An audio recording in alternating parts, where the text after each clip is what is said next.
This is the Nations Conspire channel. Welcome to today's show. The line is continuing to accelerate from vision to reality. A lot of people continue to think that the line in Saudi Arabia is not actually being built, that this was just some idea that a bunch of rich people came up with, which is really, if you don't know, a modern day city which is being designed like a very long line in the middle of the desert. Why the middle of the desert? Well, because guess what? There's no escaping the middle of the desert. You try to break free, which you won't be able to because the entire thing is going to be run on smart technology and artificial intelligence. But just say hypothetically, you were to try to forge a plan ahead to escape. Once you realize that you're actually in a modern day prison, you won't be able to escape because you'd literally be crawling through the desert in the middle of nowhere and dying from dehydration. That's the point. That's why it is in the middle of the desert. And this is what we're going to see moving forward, is them continue to literally marketing a prison as if it's a futuristic city where you can be free and there's clean energy and everything's hunky-dory and you're supposed to want to live in a city like this. And of course, once you realize you're literally living in a cubicle where you work, eat, and sleep, and you are now locked inside with curfews and all other things that would make you think it's a prison, well, suddenly you'll probably think twice about wanting to live inside of the line. So the line is continuing to accelerate from vision to reality. And if you didn't hear, Saudi Arabia's line, the one that they're currently building that I'm discussing here, is using 20% of the world's available steel. So it sounds like they're pretty serious when it comes to getting this thing completed. And it's not just going to be Saudi Arabia's the line that we start seeing as these mega cities start popping up around us. Because in America, as I'll cover in a few minutes, there's going to be plenty of these as well. You know them as smart cities. These will all be run on AI governance. But for those of you that are not familiar with the line and what it looks like, here is the nightmare for itself. And notice they even hold up that 666 hand symbol right in the middle of their trailer for this prison. What is NEOM? This is NEOM, or here, to be more precise, in the northwest of Saudi Arabia. But NEOM is more than a place. It's a home for people who dream big. Bigger than that. That's more like it. It'll be a hub for innovation, an entirely new model for sustainable living. The vision for a new future. In fact, that's how it got its name. But what will be there? There's Oxagon, a thriving city at the crossroads of the world, where advanced manufacturing will enable industries of the future. Trojana, a year-round mountain destination. And just remember to pack your skis when you visit. Or if skiing's not your thing, there's always Sindala, one of NEOM's many beautiful islands, perfect for some R&R. And the line, a 500-meter-high, 200-meter-wide, 170-kilometer-long city in the shape of, well, a line. No roads, cars, or emissions. And everything its 9 million residents could ever need within a 5-minute walk. But best of all, the entire region will offer unparalleled access to nature and will be powered by clean energy. All within easy reach of the rest of the world. I know what you're thinking. Why does the world need NEOM? That's a good question. The world needs NEOM because the world needs change. That's what we mean when we say made to change. NEOM represents a global opportunity for one, changing how the world does business by making the region a special economic zone, easing the way for entrepreneurs to blaze their trail. Two, changing the way we live our lives with preventative healthcare and the highest standards of livability. Sounds nice, right?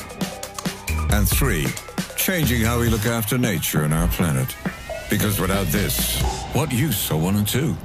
But how will NEOM achieve these aims, you may ask?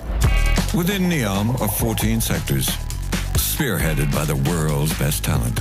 Each sector has been designed to advance technology and push the very limits of human knowledge.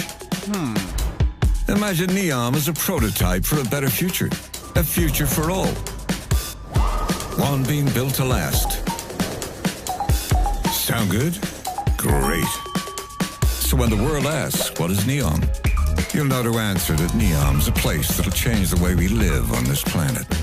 Simple, really.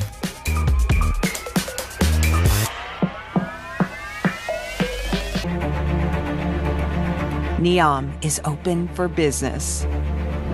The new future being built in Saudi Arabia to redefine business, livability, and conservation.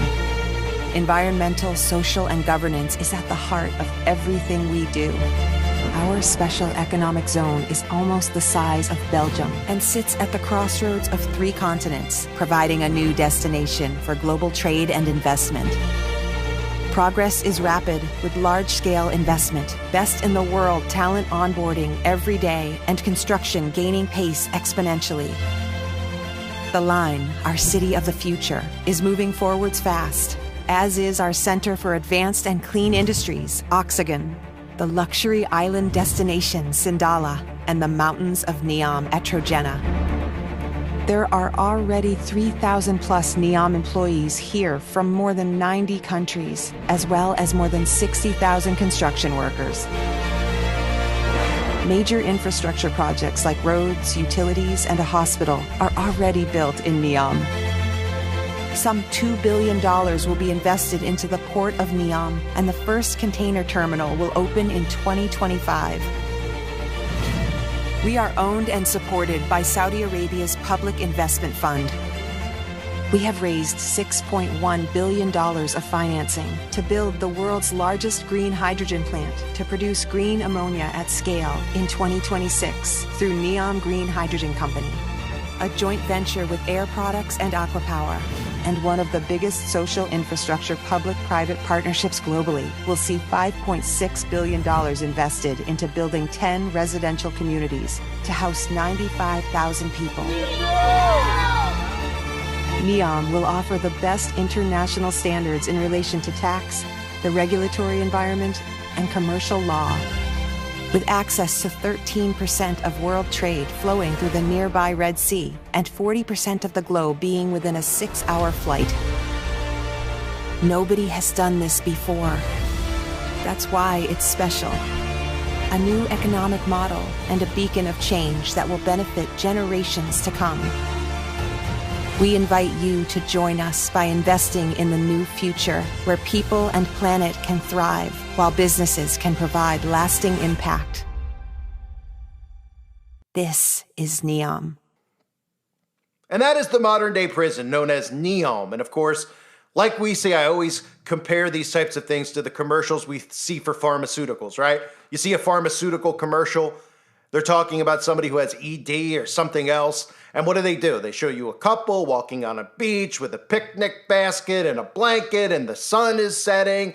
And while they're showing you all these beautiful images, playing a background song that sounds relaxing, they're reading about 750 side effects, including dementia, Parkinson's, and Alzheimer's, which are likely to be something that you get from taking the pill that they're showing you in the commercial. But of course, 99% of the people don't even realize what they're seeing because they're under hypnosis. They're seeing all the beautiful images, they're seeing the happy couple, and they're not even realizing that for you to take this pill to maybe be able to get, your ding-dong working again, that you may end up with some serious side effects and diseases, right? Well, this is the same thing.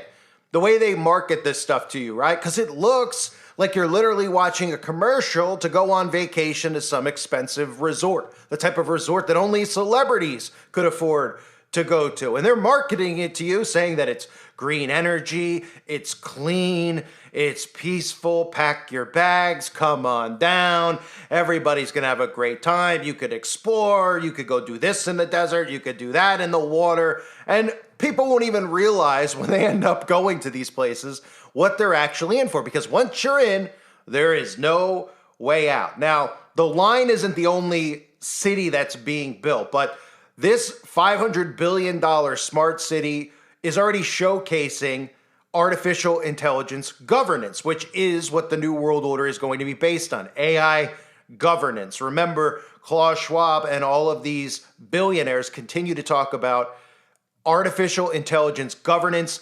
Their alliance is creating smart city governance. Toronto is another place that is building one of these types of cities. And you can see there's a common theme as well, that they're doing these in a straight line, because the updated look at the future of Scarborough, Golden Mile neighborhood, where over 37,000 residential units are currently planned, includes towers up to 53 stories. It looks exactly like the line, just with skyscrapers, right? And it's in a direct line as well. That is not done by coincidence. So what I'm getting at, while they're building these prisons around us and they're telling you that this is really cool, that you should want to sign up, you might remember even Kanye West is planning on building a 100,000 acre city in the Middle East. And I believe that that will be one of the ways they start marketing these smart city prisons. They're going to use things like Star Wars and Disney's already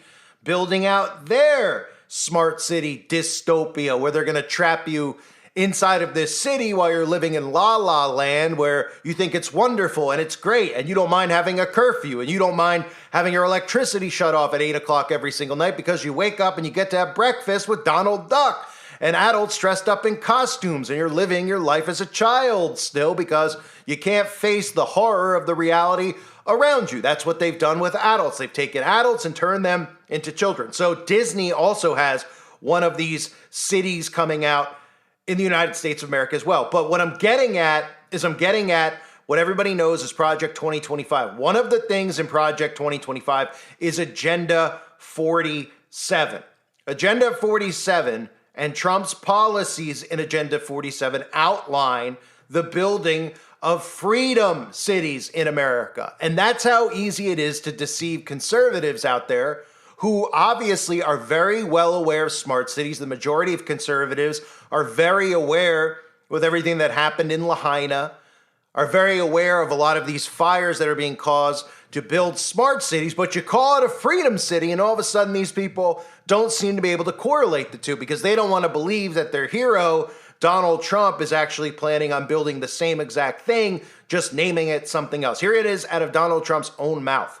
Past generations of Americans pursued big dreams and daring projects that once seemed absolutely impossible. They pushed across an unsettled continent and built new cities in the wild frontier. They transformed American life with the interstate highway system. Magnificent it was. And they launched a vast network of satellites into orbit all around the earth. But today, our country has lost its boldness. Under my leadership, we will get it back in a very big way. If you look at just 3 years ago, what we were doing was unthinkable. How good it was, how great it was for our country.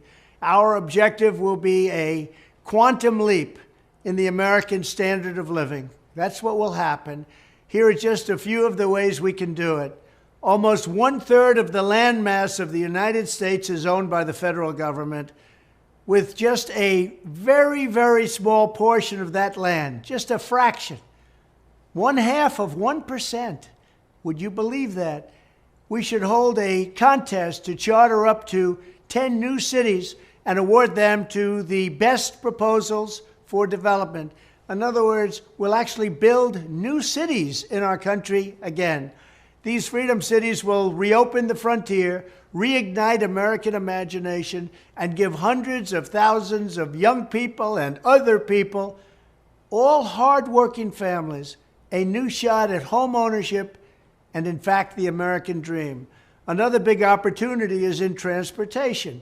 Dozens of major companies in the United States and China are racing to develop vertical takeoff and landing vehicles for families and individuals. Just as the United States led the automotive revolution in the last century, I want to ensure that America, not China, leads this revolution in air mobility.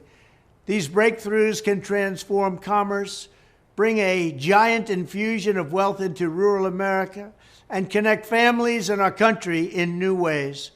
Likewise, through our Strategic National Manufacturing Initiative, which is going to be very big and very, very successful, we will turn forgotten communities into hives of industry, producing the goods we will no longer import from China. We will also have a major initiative on lowering the cost of living with a special focus on lowering the cost of a new car and lowering the cost to build a single-family home. And they will be beautiful homes. And I will ask Congress to support baby bonuses for young parents to help launch a new baby boom. Finally, I'll challenge the governors of all 50 states to join me in a great modernization and beautification campaign, getting rid of ugly buildings, refurbishing our parks and our public spaces, making cities and towns more livable, ensuring a pristine environment, and building towering monuments to our true American heroes. Very importantly, I will also make sure all of these new places are safe. We love and cherish our police. They will do the job the way they have to. It is time to start talking about greatness for our country again. I will dramatically increase living standards and build a future that brings our country together through excitement, opportunity, and success. Thank you very much. So again, Donald Trump's Freedom City is exactly like what Neom's The Line is going to look like. It's exactly what that city in Toronto is going to look like. It's all going to be run on artificial intelligence. The Freedom Cities are going to be no different than Neom's The Line, because what they're going to do to market it is they're going to tell you that illegal aliens can't come in, that crime is down, that there's no crimes in these conservative cities that we're building out of thin air for you. And everything is going to be run on AI governance. So inside of Agenda 47, Trump's proposal includes freedom cities as the president has called for using federal land to create new cities, up to 10 new cities, which would be roughly the size of Washington, D.C. Plans for the cities would be chosen via a nationwide contest, which was reported back in 2023. You heard it out of Trump's own mouth. Trump's proposal includes investing in vertical takeoff and landing vehicles, akin to human-sized drones and baby bonuses, and in hopes of staving off a declining birth rate. So if you get babies in some of these smart cities, I'm sure that they'll be created in an artificial laboratory. I'm sure they're just not telling you that. Or don't forget now, where you have Trump partnered up with Elon Musk, and you look at the freedom cities and you look at all this stuff, Elon Musk is continually tweeting out flying cars, right? So you see how they're going to correlate and work this in together, the mad scientist character that Elon Musk is playing. But don't forget, when they talk about the declining birth rate, that Elon Musk openly, as I talked about in a recent video, is talking about the creation of these artificial wombs where women won't have to birth the children themselves. They'll be birthed in an artificial womb. And they market this to people, and they will market it to women by telling them that, well, it's so stressful to go through all those months of having a baby inside you. Well, it's so stressful for a woman to have to go to all these doctor's appointments. It'll really mess with their work schedule. Those are the things that are literally in the articles that are talking about Elon Musk's next big project, which are these artificial wombs. So baby bonuses, of course, will be designed to give people a little caveat. Here's a couple extra dollars in your wallet, but here's the catch. You birth the baby out of a artificial womb. So your baby is likely not even to be a real human being. So these smart cities are going to begin popping up around us as we head into 2025. They are going to work, the marketing on this is going to work perfectly to deceive the conservatives out there, because they're going to hear about and they're going to remind you of all the imagery that they deliberately showed us over the last 4 years in San Francisco, in New York, right? They're going to show you over and over again criminals running into Nordstroms and looting stores and nobody doing anything, and the police standing down and not arresting anyone. They're going to show you the clips of people getting high in the streets. They're going to show you the clips of the horror story that is now Philadelphia, which has always really been a horror story if you ask me, but they'll show you the clips that they show all the time now of Philadelphia, literally a zombie apocalypse. And then they'll say, in these freedom cities, there'll be no addicts. You could feel safe in the city. You could feel like you don't have to worry about that anymore. And on the flip side, while they market freedom cities, the smart cities will focus more on green energy, on climate change, right? Because they're not going to get conservatives with the climate agenda. They're not going to get them sucked into wanting freedom cities based off of the climate. They're going to work them with the immigration. They're going to work them with the crime rates. They're going to work them with the homeless problem, all things that the Democrats deliberately did, all set up, all of it done by design for what's about to come with Project 2025 and Agenda 47. So while we see this happening, while we see the line continuing to accelerate from vision to reality, people need to start thinking to themselves about what these people are saying right to their faces. When Donald Trump is talking about a freedom city, you might as well look at the horror story known as the line. Because while it won't be in the middle of the desert out in Saudi Arabia, it's likely to be in the middle of the desert here in America. It'll probably be in the middle of Nevada or Arizona somewhere. I've seen some of the locations that they've discussed. They'll be in states that don't have major cities where they could actually build these things out. And like I said, don't forget of how the marketing is going to work. Marketing is the devil's tool. I mean, the way that they market people, they deceive them so much. And a lot of people out there can't even correlate between a smart city and a freedom city. A lot of people out there can't correlate how it's one and the same. And all they're going to do is sell it to you differently based on your political ideologies, but they're going to move forward with artificial intelligence governance, which is the point, which Donald Trump and Elon Musk are fully on board with. And again, Elon Musk continually tweeting out about being the pioneer at the front and center of the fourth industrial revolution, which is AI governance. So we'll keep an eye on these stories. I fully expect in the beginning of 2025 to hear more and more about these pilot cities being launched, about not just the border stuff that we've heard, but about how now we're going to take all these homeless and camps that are in the middle of these cities, people living on the sidewalks in these cities, which the government has allowed to happen. Nobody's been arrested for any of their crimes. They continually are allowing it and have allowed it so that they can manipulate you into smart cities and freedom cities. AI governance, ladies and gentlemen. I thank everybody for being here. I hope you're all doing well. God bless you and your families, as always.